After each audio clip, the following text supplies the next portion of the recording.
Today we are going to make a very unprofessional video about how to explain and operate the DSC touchscreen keypad. This is the touchscreen keypad that we'll be explaining. We'll go over here to the whiteboard and explain how the system is set up, and then we'll come over here and show you how to do it on the actual keypad.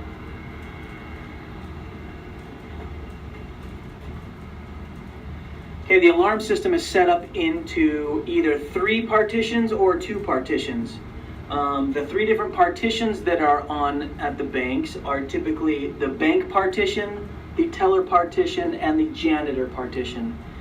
Some of the banks have 4 partitions, some of the banks only have 2 partitions, some only have 1 partition. So basically here is a globe.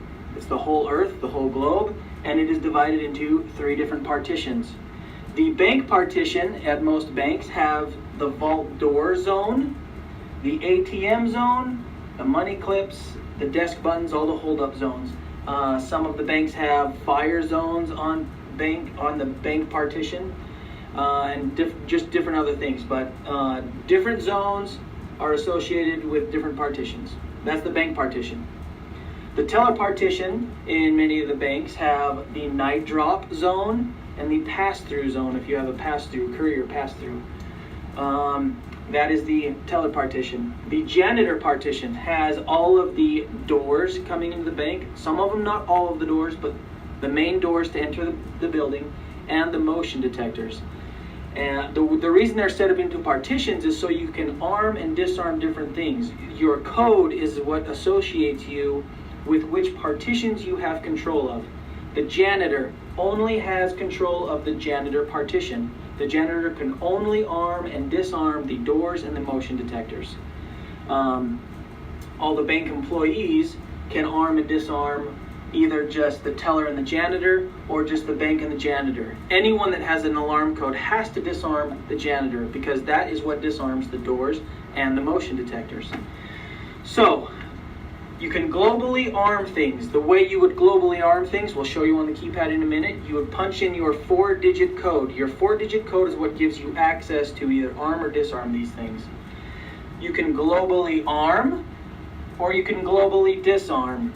The way that the alarm system signifies whether something is armed is like a padlock. A padlock that is locked symbols that it is armed. A padlock that is unlocked is symbolic of being disarmed. So, you can always see the globe. This one is locked, that means you arm it. This globe disarms it. So if you were to punch in your 4-digit code and globally arm it, and your alarm code had access to all partitions, it would arm everything. You would globally arm it. If your code, for example, was the janitor code or teller code, and you punched in your 4-digit code, you have no access to the bank. You'd punch in your code and you globally arm, it would only globally arm your rights with your code, and they would arm the teller and the janitor if you're the teller. If you're a janitor and you globally armed, it would arm just the janitor. Same with the disarm, associated with your code. So now let's come over back to the keypad and show you how to do that.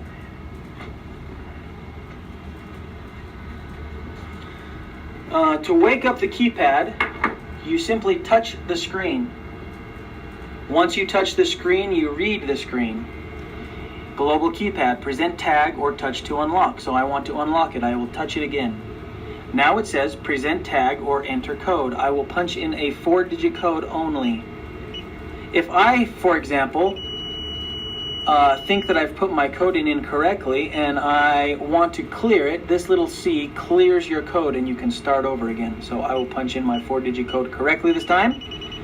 Now I have a green unlocked button on my partition 1 and my partition 2. I could globally arm those and it will arm both of those partitions. This little man running away from the opened door symbols that it is arming. It is not yet armed, but it is arming. If I wanted to just disarm partition 1, I would just touch partition 1. Now it is an unlocked padlock. It is disarmed. Partition 2 is still arming. I could touch partition 2 and just disarm that, or I could globally disarm and it would disarm the rest of the partitions. No alarm is in memory. If for example, there is a gray. That means that it is not ready to be armed, but all motion detectors are set up as a force armed zone. That means people can be moving around. If you present your code, your code, and it is gray, that could be because someone is moving. If you globally arm, it will force arm and still arm that force arm motion detector, and it is arming the system. And you have a time delay to get out before it is fully armed. To disarm, again, you can disarm each individually by touching them, or you just touch global disarm. Now, in the example of a janitor, if a janitor were to come, or a teller that didn't have access to all codes were to put in their code, only partition 2 is available to them. That would be the janitor partition. If they globally arm, it will arm that partition. And that is arming because the man is running out of the door, signifying that he is leaving the building. To disarm, you could either touch just that, or you globally disarm, and it will disarm partition 2, no alarms in memory. That is the basic setup of this system. If you have any questions, you call Security Services, 801-489-9600. That gets Steven Savage, or me, PJ Wade.